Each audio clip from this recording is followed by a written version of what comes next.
Exercise 4.2। इस exercise में हमने बच्चों फैक्टराइजेशन मेथड सीखना है। फैक्टराइजेशन मेथड, चलिए देखिए फैक्टराइजेशन मेथड क्या है। फैक्टराइजेशन मेथड को स्प्लिटिंग द मिडिल टर्म भी बोला जाता है। मिडिल टर्म को स्प्लिट करके फैक्टर करने, चैप्टर नंबर 2 में सिखाया था आप लोगों को मैंने। बहुत सारे क्वेश्चन करने हैं इसके आज हमने अब, ठीक। वंशिका फर्स्ट क्वेश्चन का फर्स्ट पार्ट पढ़ बेटा। स्टेटमेंट क्या है पढ़ दे अब।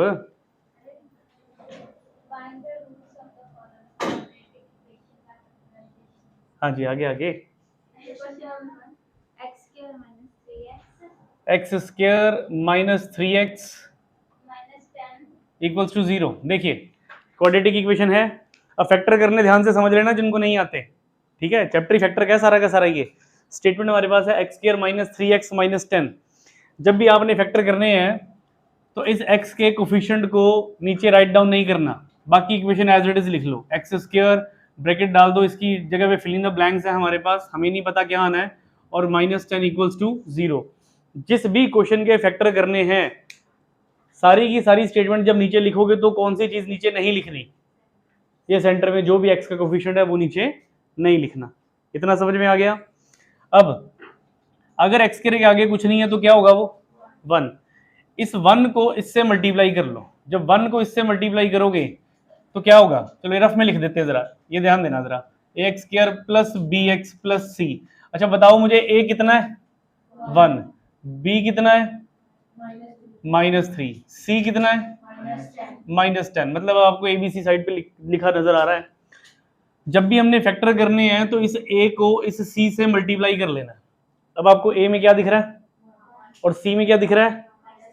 अगर मैं इस 1 को -10 से मल्टीप्लाई करूंगा तो मेरे पास क्या आएगा, -10 आएगा। अब इस -10 के फैक्टर कर लो, प्राइम फैक्टर कर लो इस -10 के, ठीक है। यानी मैं यहाँ पे 10 लिख लेता हूँ अभी। अब देखो 10 कौन से टेबल पे आता है, 1 के टेबल से स्टार्ट कर लें। 1 मल्टीप्लाई 10, 1 के बाद कौन सा टेबल है जिसपे 10 आता है, 2। चलिए 2 का टेबल भी पढ़ लिया, 2 मल्टीप्लाई 5। 2 के बाद कोई और टेबल है जिसपे 10 आता है, 10 के टेबल पे इटसेल्फ 10 मल्टीप्लाई 1। ठीक है बच्चों, ए लिख लिया, बी लिख लिया, सी लिख लिया। ए और सी को मल्टीप्लाई भी कर लिया, मल्टीप्लाई करके जो भी आया उसको हमने फैक्टर देख लिया क्या क्या बन रहे हैं। इतना डन। अब आपको बी बनाना है। बी कितना दिख रहा है यहाँ पर, 3 है ना, ब्रैकेट के अंदर तो 3 है। देखो इन तीनों में से कोई ना कोई ऐसा तो जरूर होगा जिसको प्लस या माइनस करके 3 बन रहा है। ठीक है जी, यानी 5 और 2, यही है 3 बन रहा। अगर 10 + 1 करते तो 11 और 10 - 1 करते तो 9, रिजेक्ट। 10 + 1 again 11, 10 - 1 9, again reject. तो एक ही ऑप्शन बची हमारे पास, 5 और 2। अगर 7 बनाना होता तो 5 + 2 7 कर देते, पर हमें क्या बनाना है, हमें 3 बनाना है। अगर हमें 3 बनाना है तो 5 में से 2 क्या करोगे, माइनस। हमेशा बच्चों बड़ा वाला नंबर आगे रखना है और फिर छोटा वाला नंबर, यानी एक 5 रखा है कि 2 रखा, बीच में कौन सा साइन, ऑब्वियस है 5 में से माइनस करेंगे 2 तभी तो 3 बनेगा। इतनी चीज क्लियर होगी। वो सब रफ वर्क है, समझाने के लिए करा आप लोगों को मैंने, ठीक है। अब ब्रैकेट्स खोलिए। अब जब हम ब्रैकेट्स खोल रहे हैं तो यहां पर ध्यान दो, बाहर कौन सा सिंबल है, जब भी माइनस होता है ब्रैकेट खोलते हैं तो साइन चेंज हो जाते हैं।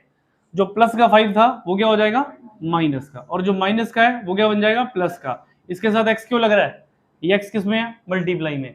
ये एक्स इससे भी मल्टीप्लाई हो गया और ये एक्स इससे भी मल्टीप्लाई हो गया, बचा गया -10 इक्वल्स टू 0। यहां तक क्लियर। अब एक पेयर ये बना लो और एक पेयर ये बना लो। देखो इन दोनों में कोई ऐसी चीज जो कॉमन दिख रही हो, x, ठीक है जी, x बाहर निकाल लिया। अगर x बाहर निकाल लिया, यहाँ पे कितने x थे, 2, कितने रह गए, 1 रह गया, यहाँ पे x आ गया। साइन कौन सा, रास्ते में जाते जाते निशान मत बदल देना, जो साइन है वो एज इट इज पढ़ेंगे। x तो बाहर निकाल लिया, क्या बचा, यहाँ पर आ गया 5। उसके बाद कौन सा साइन दिख रहा है, अब कई बच्चे निशान डालते ही नहीं है, ये वाला साइन है प्लस का, तो यहाँ पर क्या आएगा, प्लस। यहाँ पर तो x दिख गया, इनमें तो x कॉमन ही नहीं है, पर कुछ कोई ना कोई ऐसा नंबर है जिसपे दोनों जाते हैं, 2, तो हमने यहाँ पर क्या लिख दिया, 2। इतना डन। अब सोचने की जरूरत नहीं है वहां पर क्या आएगा, कुछ नहीं सोचना, यही टर्म एज इट इज लिख दो, एज इट इज। तो ये हमारे पास क्या बन गया, x - 5 = 0। चेक कर लो, 2 को x से करेंगे तो कितना हो गया, 2x। 2 को 5 से करेंगे तो 2 5 का 10 - 10 बन रहा है। यही टर्म एज इट इज लिख देनी है यहाँ पर आपने। अब दोनों में सेम सेम क्या है, सेम सेम x माइनस 5 और फिर x माइनस 5 तो बाहर आ गया, यहां पर कौन रह गया x, उसके बाद साइन कौन सा प्लस का, उसके बाद 2 equals to 0। It means x minus 5 is equal to 0 अलग कर लो, x प्लस 2 इक्वल्स टू 0 अलग कर लो, x is equal to minus 5 shift करेंगे उधर तो प्लस 5, प्लस 2 उधर शिफ्ट करेंगे तो माइनस 2। लीजिए फैक्टर हो चुके हैं, x की जीरोस हमारे पास आ चुकी हैं, पावर कितनी थी 2, तो आंसर भी कितने निकले 2। कितना डन, नोट करिए फिर आगे चले।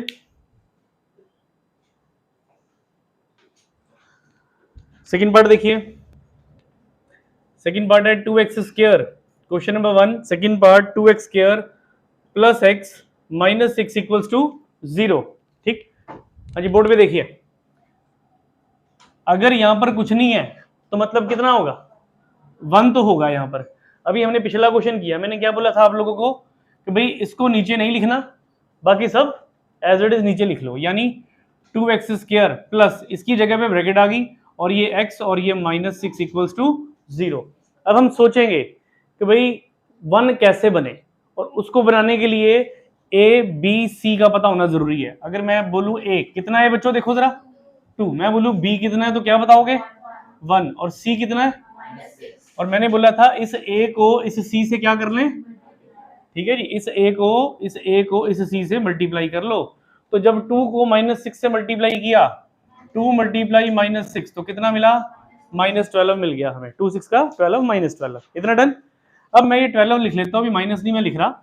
अब मैंने ये देखना ये 12 कौन कौन से टेबल पे जाता है, तो फिर अगेन 1 के टेबल पे तो सभी जाते हैं, 1 के बाद कौन सा टेबल 2 का टेबल, 2 मल्टीप्लाई कितना 6, 2 के टेबल के बाद 3 मल्टीप्लाई 4, और कोई टेबल है 4, ये लो बेटा हो गया 6, ये हो गया 12, ये हो गया।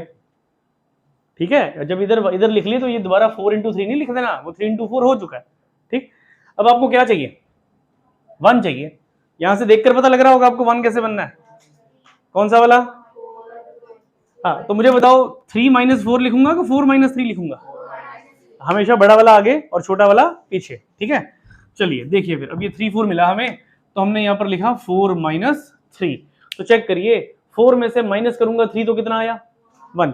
अच्छा एक और बात बता दें, जिनको लिख रहे हो ना आप ऐसे 4 में से माइनस 3 किया तो 1 मिल रहा है सेंटर वाला, मिल रहा है ना। अगर इन दोनों को मल्टीप्लाई मैं करूं तो मुझे ये माइनस 12 भी वापस मिलेगा। चेक करो ये 4 है और ये क्या माइनस 3, इनको मल्टीप्लाई करके क्या आ रहा है माइनस 12 आ रहा है। तो जितने भी क्वेश्चन के फैक्टर करोगे आप उनमें प्लस या माइनस करके मिडिल टर्म बननी चाहिए, प्लस या माइनस करके मिडिल टर्म, और उनको वापस मल्टीप्लाई करके ये जो ए और सी को प्रोडक्ट आया वो वापस बनना चाहिए। इतनी चीज क्लियर। चलिए पिछले क्वेश्चन में तो माइनस था, इस बार क्या है यहाँ पर प्लस। तो प्यारे बच्चों ये बन गया 2x स्क्वायर प्लस, अब ब्रैकेट खोलेंगे साइन नहीं चेंज होंगे, ये बन गया 4x, ये बन गया minus 3x minus 6 equals to 0। एक ये पेयर और एक ये पेयर, ढूंढो क्या सेम है। ठीक है जी, 2 के टेबल पे दोनों जाते हैं, इसके अलावा दोनों में x भी है, तो 2 के टेबल पे 2 कब आता है 1 पे, 2 1 का 2, और यहाँ पर x की पावर 2 थी, एक बाहर निकाल ली तो कितनी बची एक रहेगी, फिर साइन कौन सा प्लस का। 2 के टेबल पे 4 कब आता है 2 2 का 4, x तो बाहर निकाल लिया, उसके बाद साइन देखिए कौन सा माइनस का साइन, ये जो साइन है वो साइन एज इट इज डाल देना यहाँ पर। दोनों कौन से टेबल पे जाते हैं 3 के। अब क्या करेंगे, अब सोचना नहीं वहां पर क्या आएगा बच्चे, नहीं तो यही माइनस उठा के लिख देते हैं, गलत कर देते हैं। मैंने आपको सिंपल बताया, इसको ही यहाँ पर as it is write down कर दो, तो ये हो गया x प्लस 2। चेक कर लो बनेगा वापस ये। कई बच्चों के मन में होता है सर यहाँ पर तो माइनस था आपने प्लस डाल दिया। ठीक है, देखिए माइनस 3 को x से करेंगे तो क्या आ जाएगा माइनस 3x, माइनस 3 को 2 से करेंगे तो माइनस 3 मल्टीप्लाई 2 कितना हो गया माइनस 6 वापस हो गया। इसलिए जो भी यहाँ पर होगा एज इट इज लिख दो यहाँ पर। साक्षी समझ में आ रहा है बेटा, सेम क्या दोनों में x प्लस 2 बाहर, अंदर क्या बच गया इधर से बच गया 2x, और फिर माइनस 3 इक्वल्स टू 0। तो x plus 2 equals to 0 and 2x minus 3 equals to 0, x is equal to minus 2, 2x is equal to minus 3 परली तरफ शिफ्ट किया तो पॉजिटिव, और 3/2, 2 मल्टीप्लाई में था डिवाइड में आ गया। तो ये क्वेश्चन नंबर फर्स्ट का सेकंड पार्ट भी हमारा कंप्लीट हुआ। डन, चलिए देखिए फटाफट इसे फिर आगे चलें। क्वेश्चन नंबर 1 थर्ड पार्ट बच्चों, स्टेटमेंट है रूट 2x स्क्वायर, बहुत बढ़िया क्वेश्चन है, plus 7x plus 5 root 2 is equal to 0। ठीक, स्क्वायर रूट आता है बच्चों को चक्कर आने शुरू हो जाते हैं। अब क्या करेंगे इसका? अच्छा, जो हमने पिछले क्वेश्चनों में सीखा वही करेंगे। इसको तो नीचे लिखना नहीं हमने, क्या लिखेंगे यहाँ पर? बाकी रूट 2x स्क्वायर प्लस इसकी जगह पे ब्रैकेट और ये क्या x और प्लस 5 रूट 2 इक्वल्स टू 0 लिख लिया। उसके बाद क्या करते थे, रफ वर्क कर लेते हैं थोड़ा। a कितना रूट 2, b कितना 7 और c कितना 5 रूट 2। इसके बाद आपको बताया था a को किससे मल्टीप्लाई कर लो? c से, मतलब रूट 2 को मल्टीप्लाई कर लो 5 रूट 2 के साथ। तो यहाँ पर ध्यान देना जरा, 5 का 5, ये भी रूट 2 और ये भी रूट 2, मतलब 2 मल्टीप्लाई 2, सही है? 2 मल्टीप्लाई 2, 2 का कितना होता है? मतलब 5 मल्टीप्लाई रूट 4। आपको पता है 4 का स्क्वायर रूट क्या होता है? 2 होता है। मैं चाहता तो सीधे कह देता बच्चों, पेयर बन गया हुआ है, जोड़ा बन गया हुआ है। जब भी स्क्वायर रूट के अंदर जोड़ा होता है तो हमेशा एक बाहर आ जाता है। तो 5 को 2 से मल्टीप्लाई किया तो कितना आया? 10 आया। मिल गया 10 हमें। अब हमें इस 10 का क्या करना है? Prime factor. 10 कौन से टेबल पे? 1 के टेबल पे। फिर 10 कौन से टेबल पे? 2 के टेबल पे। फिर 10 कौन से टेबल पे? बस हो गया। 10 तो ये रहा, 5 तो ये रहा, 2 ही बने बस इसके। तो क्या चाहिए आपको? देखकर पता लग गया होगा 7 कैसे बनना है। बस सिंपल 5 प्लस 2, ऐसे ही रूट देखकर परेशान हो रहे थे हम तो। 5 प्लस 2 आ तो गया। यहाँ तक क्लियर? अभी परेशानी आगे आएगी, थोड़ा सा देखना है। यहाँ तक ठीक है ना? ओके, टीना समझ में आ गया बेटा? अब ब्रैकेट्स खोल देते हैं। 2x स्क्वायर प्लस 5 को साथ में रखेंगे x के, कितना हो गया? 5x। 2 को x के साथ में रखा तो कितना हो गया? 2x plus 5 root 2 is equal to 0। इतना डन? यहाँ पे समझ नहीं आ रहा क्या कॉमन आएगा। एक ही चीज तो दिख रही है, क्या दिख रहा है?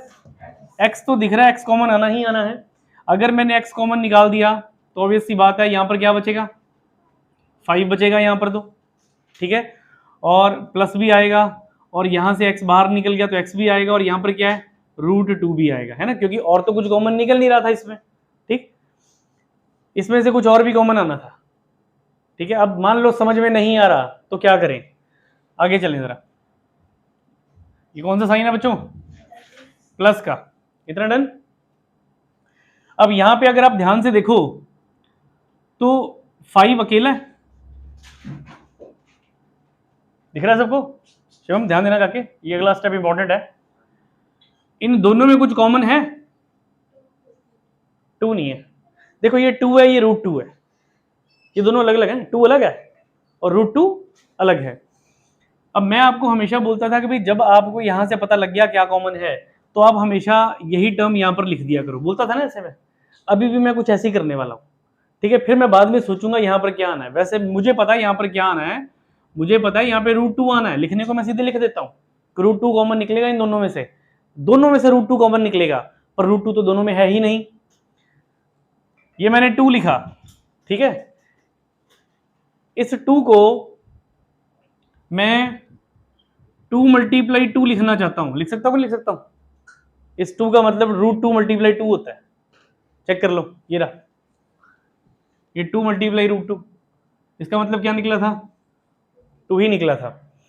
तो अगर मैंने रूट 2 बाहर रखा तो यही चीज मैं सारी की सारी यहां पर लिख रहा हूं, तो ये हुआ रूट 2x प्लस 5। यहाँ पर ध्यान दो जरा, मैंने यही चीज यहां पर लिख दी। मुझे नहीं पता यहां पर क्या आना है, सोचना भी नहीं हमने इसके बारे में, यही चीज मैंने यहां पर लिख दी।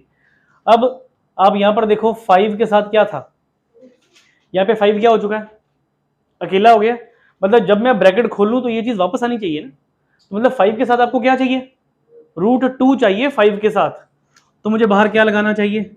रूट 2 लगाना चाहिए। अब यहाँ पर देखो, मैंने इसको देखकर लिखा था यहाँ पर, जब मैं इस रूट 2 को इस रूट 2 से मल्टीप्लाई करूंगा, 2 का 4 का स्क्वायर रूट कितना होता है? ये आ गया 2 वापस आ गया। और जब मैं इस रूट 2 को 5 से मल्टीप्लाई करूंगा तो क्या आया? 5 रूट 2।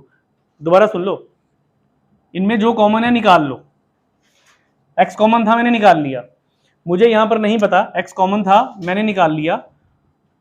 मुझे नहीं पता कि भाई यहां पर क्या लिखना है। मैंने यहां पर ब्रैकेट डाली, ब्रैकेट डालने के बाद यही टर्म मैं यहां पर एज इट इज लिख देता हूं, यानी मैंने रूट 2x प्लस 5 लिख लिया। जब भी हम ये ब्रैकेट खोलते हैं तो ये टर्म वापस आती है। तो यहाँ पर दिख रहा है 5 के साथ क्या आना चाहिए, तो 5 तो अकेला है, इसका मतलब बाहर √2 लगेगा, वो 5 से मल्टीप्लाई होगा तो 5 √2 वापस आ जाएगा, और जब √2 को √2 से करूंगा तो 2 2 का 4, 4 का स्क्वायर रूट 2 मिल गया। ये स्टेप समझ में आ गया सबको? चलिए आगे देखिए,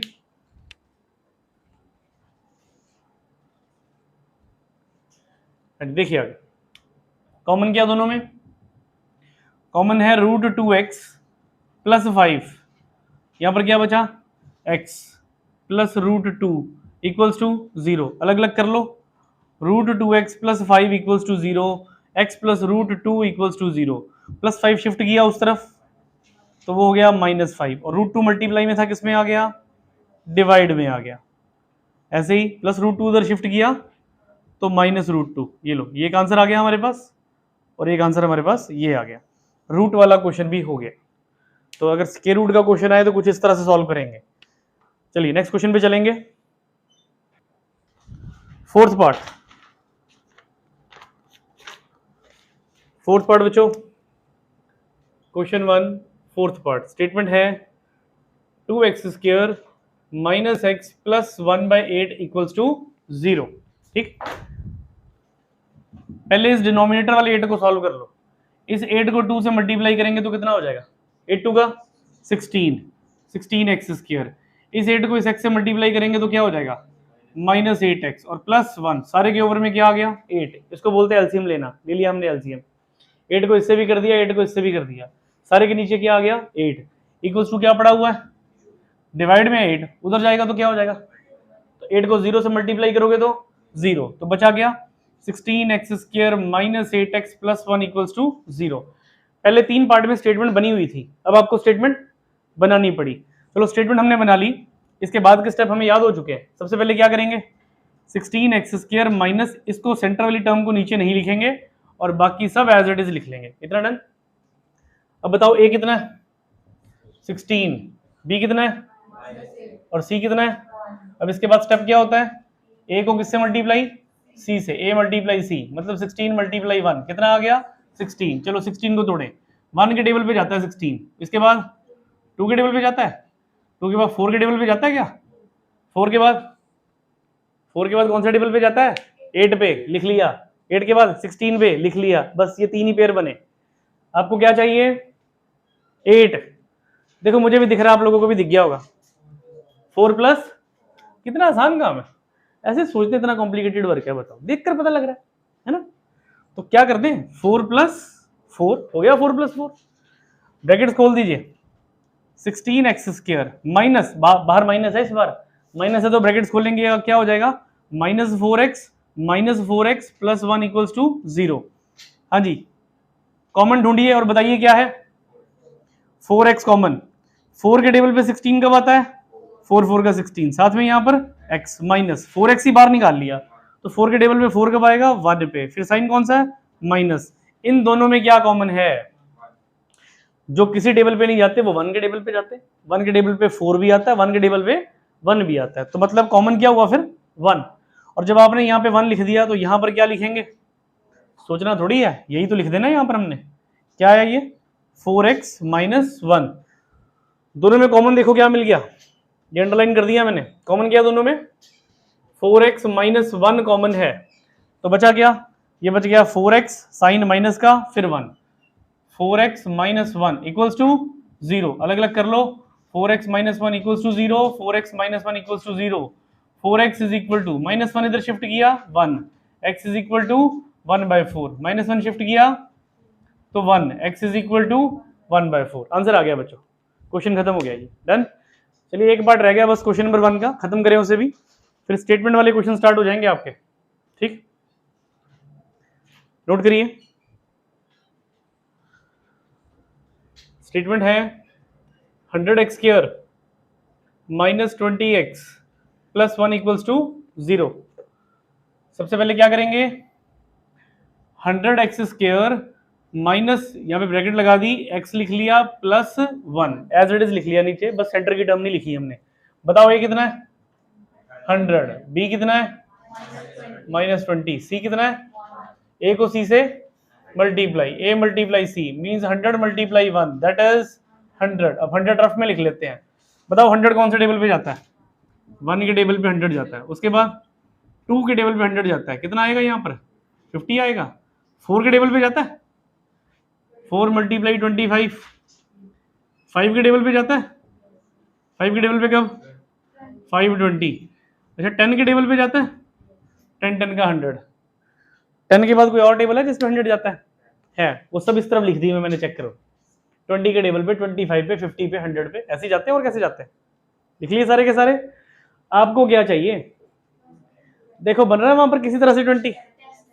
तो आप तो होशियार हो, 1 मिनट में देख के बता देते हो। बच्चे तो सोचते रहते हैं फैक्टर होंगे कैसे, आप लोगों को तो पता लग गया। तो 10 + 10 20, ठीक है। तो चलिए 10 + 10 कर दे। ये हो गया 10 + 10। मतलब आप लोगों को फैक्टर करने आ गए, हम ये मान के चल रहे हैं, मान रहे हैं, अभी अज्यूम किया हुआ हमने, ठीक है। अभी बाकी देखते हैं क्वेश्चंस में, और 2-4 क्वेश्चनों के और फैक्टर कर दो, फिर प्रूव हो जाएगा आप लोगों को आगे, ठीक है। ब्रैकेट्स खोलें तो क्या बनेगा? 100x²। ब्रैकेट खोली तो -10x -10x + 1, ये भी पेयर, ये भी पेयर। तो बच्चों इन दोनों में कॉमन क्या? 10 और साथ में x। 10 के टेबल पे 100 कब आता है? 10 10 का 100, साथ में x, फिर माइनस 10 के टेबल पे 10 1, 10 1 का 10, x तो बाहर ही आ गया। साइन कौन सा है? माइनस का। अब फिर पिछले जैसा क्वेश्चन हो गया, ये 10 है, ये 1 है। 10 और 1 कौन से टेबल पे जाते हैं? 1 के टेबल पे। जब यहाँ पे 1 लिखा तो फिर ज्यादा दिमाग नहीं चलाना कि वहां पर क्या आएगा, बस नकल मारो और लिख दो। कितना लिखेंगे? 10x - 1। तो कॉमन क्या है? 10x - 1 कॉमन, ये कॉमन निकाल लिया हमने, बचा क्या? 10x बच गया और -1 बच गया। तो लिखा हमने 10x - 1 = 0। It means 10x - 1 = 0, 10x - 1 = 0, 10x = 1, x = 1 divided by 10। Minus plus हो गया, मल्टीप्लाई डिवाइड हो गया। यहाँ पर भी x = 1 डिवाइडेड बाय 10। डन, ठीक है बच्चों। तो क्वेश्चन 1 हमारा कंप्लीट हुआ। क्वेश्चन 2 आप लोगों के लिए होमवर्क है। क्वेश्चन 3 हम स्टार्ट कर रहे हैं। क्वेश्चन 3 बच्चों अब ना स्टेटमेंट वाले क्वेश्चन आ चुके हैं, तो स्टेटमेंट वाले क्वेश्चंस को ध्यान से समझना। Find 2 numbers whose sum is 27 and product is 182। कितने नंबर पता करने के लिए बोला? 2। कहते 2 नंबर पता कर लिए, लो हमने पता कर लेते हैं। लेट फर्स्ट नंबर हमने मान लिया x। लेट सेकंड नंबर हमने मान लिया y। उन्होंने बोला find 2 numbers whose sum is 27। देख लो 27 ही है ना। तो according to question sum of these 2 numbers x + y is equal to 27। इतना done. sum of these 2 number is 27 and their product is 182। सम करोगे तो 27 के बराबर लिखोगे, और अगर प्रोडक्ट करोगे तो x × y करोगे तो किसके इक्वल लिखोगे? 182 के बराबर है। इतना डन। अब क्वाड्रेटिक इक्वेशन हमें बनानी है। अब कैसे बननी है वो देखो। यहां से एक वेरिएबल परली तरफ ले जाओ, चाहे x ले जाओ चाहे y ले जाओ, जो आपको अच्छा लगे, ठीक है। y ले जाए, चलिए y परली तरफ ले जाते हैं। तो ये बन गया x = 27 - y। इसको क्या मार्क कर दिया? इक्वेशन 1। अब यहाँ पे y आप लोगों को दिख रहा है, इस y की जगह पे हम क्या भरने वाले हैं? 27 - y। तो हमने यहाँ पर बोला फ्रॉम 1। पहली इक्वेशन से पता लगा x as it is, y की जगह पे क्या भर दिया? 27 - y। ओहो ठीक ठीक ठीक, x की जगह पे क्या भर दिया हमने? ठीक है, x को ब्रैकेट में डाल दें। x की जगह पे क्या भर दिया? 27 - y, और साथ में क्या पड़ा ये बाहर? y = कितना? 182। मल्टीप्लाई करके ब्रैकेट खोलो। y को 27 से करेंगे, y को -y से करेंगे, -y² = 182। आप लोगों को पता है क्वाड्रेटिक इक्वेशन ऐसी होती है, ax² + bx + c = 0। मतलब क्वाड्रेटिक इक्वेशन में x² पॉजिटिव होता है, ठीक है, डिग्री 2 वाला पॉजिटिव होता है। यहाँ पे डिग्री 2 वाला क्या हो रहा है?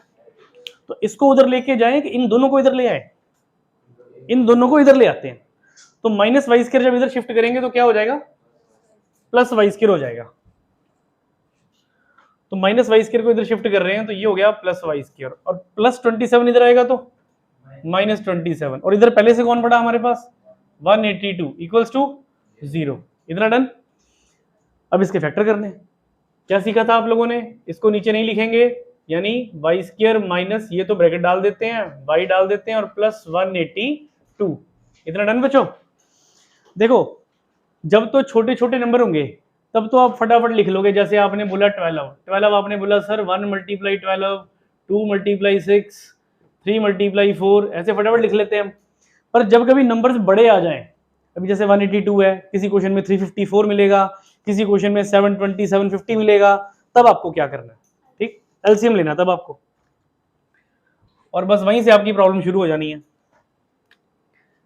हाँ जी, ए कितना है 1 और सी कितना है, तो क्या करते थे याद है ना, a = 1, b = -27 और c = 182। a को c से मल्टीप्लाई, यानी 1 को 182 से मल्टीप्लाई, तो क्या मिला 182। अब 182 बड़ा है, ठीक है, तो डायरेक्ट ऐसे प्राइम फैक्टर करने मुश्किल हो जाएंगे, तो हम क्या करते हैं 182 के एलसीएम लेते हैं। तो पहले किसके टेबल पे जाएगा, ये 2 के टेबल से शुरू करें, छोटे टेबल से स्टार्ट करना है, ठीक है। 2 9 का 18, 2 1 का 2, इतना डन। अब 1 आ गया पीछे, 1 कौन से टेबल पे जाता है, 1 1 के टेबल पे जाता है, 3 के टेबल पे जाता है और 7 के टेबल पे जाता है। तो ये देखो 3 9 3 3 का 9, फिर 1 बच गया, ये 3 के टेबल पे नहीं जा रहा, ये 7 के टेबल पे जा रहा है, तो 13 7 91, 13 आ गया यहाँ पर, और फिर 13 तो 13 के टेबल पे ही जाता है, कितना हो गया 1। इतना डन बच्चों। अब आपको बनाना क्या है वो देखो, क्या बनाना भाई 27, ठीक है। पहले तो मैं बना देता था, फटाफट बोल देते थे सर 10 × 10 20 कर दो, 5 - 2 3 कर दो, फटाफट बोल देते थे, है ना। हमने बोला था आ गए आपको फैक्टर करने, ऐसे बोला था, मान लेते हैं। चलिए अब देखते हैं आगे कि नहीं आगे। हाँ 14 + 13, ठीक है जी। इनको आपस में मल्टीप्लाई करना है और कुछ प्लस करना है या माइनस करना है, वो आपकी मर्जी है। तो 27 बनना चाहिए, तो 2 को 7 से मल्टीप्लाई किया तो 2 7 का 14, बाकी कितना रह गया आपके पास 13 रह गया, तो एक ये 13 लिख लिया हमने। अब मुझे बताओ 14 और 13 को क्या करना चाहिए, प्लस करना चाहिए, ठीक है। 14 और 13 को 27 कैसे आएगा, वही बता रहे थे सर 27 कैसे आएगा। ये देखिए देखिए देखिए देखिए सर 27 बनाना है हमने, ठीक है, ध्यान देना। सर 2 को 7 से मल्टीप्लाई करो, 2 7 का 14, अंग्रेज 2 को 7 से मल्टीप्लाई कर लिया तो 14 आ गया। ये दोनों यूज हो गए। जब भी फैक्टर करने हैं, जब बड़ी टर्म आए, तो जितने भी यहाँ पे नंबर आ रहे हैं सब यूज होने चाहिए, कोई ऐसा ना हो कि इसको छोड़ दिया जाए, ठीक है। 2 को 7 से मल्टीप्लाई करके 14 आ गया, कोई ऐसा नंबर है जो मैंने अभी तक यूज नहीं किया 13, तो अब इस 13 को मल्टीप्लाई थोड़ी करूंगा, या तो प्लस करूंगा या माइनस करूंगा, तो करना क्या पड़ेगा इसमें प्लस। तो 14 + 13 कितना हो गया बच्चों 27 हो गया, ठीक है। अब इस 27 की जगह पे हमने लिख लिया 14 + 13, तो ये ध्यान देना जरा, इस 14 में 13 प्लस करके 27 तो आ रहा है, इस 14 को 13 से मल्टीप्लाई करोगे तो 182 भी वापस आएगा आपका, ठीक। अब ब्रैकेट खोल दीजिए, ये हो गया y² minus 14y plus 13y, क्या गया यहाँ पर, ब्रैकेट खोली तो साइन चेंज हो गया, प्लस 182 इक्वल्स टू 0, एक पेयर ये बन गया, एक पेयर ये बन गया, कॉमन क्या दोनों में y कॉमन, क्या बचा y - 14, उसके बाद साइन कौन सा माइनस का। अब इनमें से क्या कॉमन निकलेगा देख कर नहीं पता लग रहा, यहाँ पर ध्यान देना जरा, y अकेला है, अगर y अकेला है तो मतलब 13 तो चाहिए नहीं यहाँ पर, अगर 13 नहीं चाहिए तो 13 ही बाहर निकाल लो, निकाल लिया 13 बाहर, और जब 13 बाहर निकाल लिया तो फिर यही लिख लो यहाँ पर, कितना हो गया y - 14, कर लो मैच, -13 को y से करोगे तो -13y आ जाएगा, और माइनस से माइनस कट, 13 को 14 से मल्टीप्लाई करोगे तो 182 भी आ जाएगा। अब ये कॉमन क्या निकला दोनों में, कॉमन हो गया y - 14, बचा गया यहाँ पे बच गया y, यहाँ पे बच गया -13 इक्वल्स टू 0, अलग अलग कर लो, y - 14 equals to 0 and y - 13 equals to 0, y = 14 and y = 13, इतना डन। अभी हमने एक नंबर पता किया, दूसरा पता करना है, x और y दोनों के आंसर चाहिए हमें, हमारे पास y आया, अभी क्या निकालना बाकी, इक्वेशन 1 दिख रही है, यानी x जो मेरे पास है वो क्या है 27 - y, यहाँ पर भी लिख लो, x जो है वो है 27 माइनस वाई। अगर मैंने इस y की जगह पे 14 भरा, x is equal to 27 minus 14, तो x कितना हो जाएगा? मतलब जब y 14 है तो x 13 है। और अगर मैंने यहाँ पे 13 भरा, x is equal to 27 minus 13, तो x कितना हो गया? x 14 हो जाएगा। उम्मीद करते हैं क्वेश्चन समझ में आ गया होगा। ये वाला काम आपने तब करना है जब आपका ये वाला नंबर बड़ा हो जाए। जब आपको लगे भी छोटे छोटे टर्म्स में हम प्राइम फैक्टर नहीं कर पा रहे, तो एलसीएम ले लेना है। ठीक है, एलसीएम लेकर फिर यहाँ से मेहनत करनी पड़ेगी आपको, कुछ प्लस मल्टीप्लाई माइनस करने की। ठीक, नोट करिए। ठीक है सर, डालेंगे, पिक्चर डालेंगे। Next question, question number 4, fourth question. Find two consecutive positive integer whose square is 365. Sum of whose square is 365. Consecutive number कल बताए थे आप लोगों को हमने, क्रमागत संख्या एक के बाद एक आती है। लेट करिए फर्स्ट नंबर x होगा, तो सेकंड नंबर क्या होगा? सेकंड नंबर होगा x प्लस 1। अब अकॉर्डिंग टू क्वेश्चन सुनिए, कहते हैं आपने सम करना है इन नंबर्स का, यानी एक नंबर कौन है? x, और दूसरा नंबर कौन है? x plus 1। सम कर दिया। सम करने के बाद सम ऑफ whose स्क्वायर, सम करने के बाद क्या करिए? स्क्वायर करिए, इसका भी स्क्वायर और इसका भी square. Sum of whose square is equals to 365, 365 आ गया। क्वाड्रेटिक इक्वेशन बनाएंगे, x square as it is. Formula खोलिए a प्लस बी की होल स्क्वायर का। क्या फॉर्मूला बच्चों?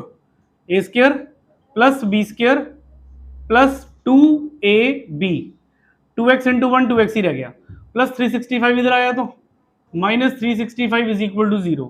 X square plus x square 2x square, उसके बाद एक्स स्क्वायर के बाद किसकी बारी? 2x की। 365 में से 1 को क्या करेंगे? माइनस, तो कितना रह गया? 364 इक्वल्स टू 0। इतना डन। थोड़ा छोटा कर लें, 2 से डिवाइड हो रही पूरी इक्वेशन, देखो जरा, फैक्टर इजी हो जाएंगे थोड़े। अगर मैं इस पूरी इक्वेशन को 2 से डिवाइड कर देता हूं, तो बच्चों 2 से 2 कट, यहां पर क्या बचा? एक्स स्क्वायर प्लस 2 से 2 कट, तो कितना बचा? 1। अब 2 से इसको काटें तो कितना हुआ? 2 1 का 2, 2 8 का 16 और 2 2 का 4, कितना हो गया? 182। 182 इक्वल्स टू 0। इतना डन। 2 के टेबल पे हमने डिवाइड कर दिया इस तरफ। अब ये इक्वेशन बनी हमारी x square plus 1x minus 182 is equal to 0। X square लिखेंगे, बस ये 1 नीचे नहीं लिखेंगे हम, x as it is minus 182 equals to 0। बताओ a कितना है? a कितना है बच्चों? 1। b कितना है? 1। और c कितना है? माइनस 182। a को c से मल्टीप्लाई करेंगे, 1 multiply minus 182, that is minus 182। 182 लिख लो, 182 लिख लो। ठीक है, एलसीएम लेंगे 182 का, तो 2 के टेबल पे गया तो कितना हुआ? 2 9 का 18, 91। ये तो सेम ही हो गया पिछला, है ना? ठीक है, 7 उसके बाद 13। छोड़ दूं, कर लोगे पूरा? इस बार क्या चाहिए देखना जरा, पिछली बार 27 था, अब आपको 1 चाहिए, देखो बनेगा? ठीक है जी, 2 7 का 14, और 14 में से 13 क्या कर दोगे? माइनस 14 माइनस 13, 27 था तो प्लस कर दिया, 1 चाहिए तो क्या करोगे? 14 में से माइनस कर दोगे 13। ठीक, तो ये आपका 14 माइनस 13, और इसको मैंने छोड़ दिया होमवर्क पे, आगे कंप्लीट कर लेना। ठीक, नेक्स्ट क्वेश्चन।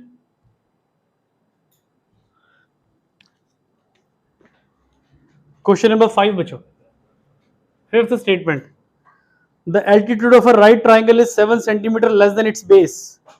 एक राइट ट्राइंगल की बात हो रही है, ऐसी होती है राइट ट्राइंगल। कितने डिग्री का एंगल होता है यहाँ पर? 90 डिग्री।